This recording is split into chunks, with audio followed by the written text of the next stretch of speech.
Dans cette vidéo, je vais vous présenter comment utiliser le logiciel Race Connect Timing pour chronométrer votre compétition dans le cas où vous allez chronométrer un nombre de tours. C'est-à-dire que vos concurrents vont avoir un temps défini, par exemple 1 heure pour réaliser plusieurs tours d'un parcours. Le premier sera celui qui aura fait le plus de tours. Donc ici à droite, je vous ai mis donc le logiciel de chronométrage avec notre épreuve boucle de 5 km pendant 1 heure. Et à gauche, je vous ai mis donc les résultats en live. Donc pour l'instant, on n'a aucun résultat, c'est normal. On a nos inscriptions, donc ici on a 4 inscrits et notre écran de chronométrage. Donc la première étape, ça va être au niveau de la description de notre épreuve. Ici, on va changer le type d'épreuve. Donc par défaut, c'est un départ avec une arrivée. Voilà, c'est ce qui est le plus courant. Donc ici, on va changer et on va mettre compter le nombre de tours sur un temps défini. Ensuite, on va retourner sur notre chronométrage et cette fois, on va donc chronométrer. Donc, on va dire que notre premier dossard a passé la ligne. Je fais F12 pour sauvegarder le temps. Je saisis son numéro de dossard, je sauvegarde. Voilà, le logiciel a automatiquement du coup créé une étape intermédiaire tour 1, donc c'est la fin du tour 1.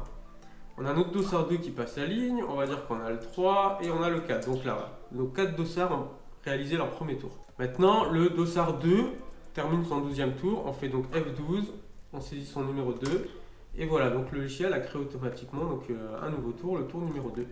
Donc on va dire qu'ensuite on a le 3 qui passe, ensuite on a le 1, et ensuite on a le 2 qui revient. Donc voilà, donc on a notre dossard 2, il a 3 tours, nos dossards 1, 2, 3 sont à 2 tours, et notre dossard 4, il est toujours qu'à un seul. Donc une fois que votre épreuve est terminée, que vous avez terminé votre heure, vous bloquez vos concurrents, donc soit vous les bloquez et vous arrêtez la course, soit vous les laissez terminer leur dernier tour. Alors ça, c'est à vous de voir comment vous voulez organiser votre compétition. Dans tous les cas, vous avez terminé. Ici, on peut voir qu'on a nos résultats qui sont donc apparus en live, pendant la vidéo, vous avez dû le voir. Donc on a Céline Arquin, la première parce qu'elle a 3 tours, Jolie Brody 2 tours, Christiane 2 tours, mais on peut voir que Jolie Brody les a fait en 13 minutes 01, donc elle est deuxième. Et Christiane est 3e et Bellamy donc avec seulement un tour est 4e. Si on clique sur le concurrent, on peut voir son temps pour chaque tour. Donc maintenant, ce qu'on peut faire, donc votre compétition est terminée, vous allez exporter les résultats. Donc exporter les résultats, notre 5 km, donc c'est notre épreuve du samedi. On veut un classement par temps de course position. Et on va donc générer le PDF. Et voilà, donc je vous ai ouvert le fichier PDF. Donc on retrouve tout simplement le même classement qu'en ligne, évidemment. Avec Céline qui est première avec 3 tours, Jolie Christiane qui ont 2 tours et Bellamy qui a 1 tour. Et voilà, donc comme ça, vous avez en fait très facilement, automatiquement chronométré en fait une compétition que vous allez compter un nombre de tours. Donc pas besoin de bricoler avec un fichier Excel, etc. Là, tout est automatique.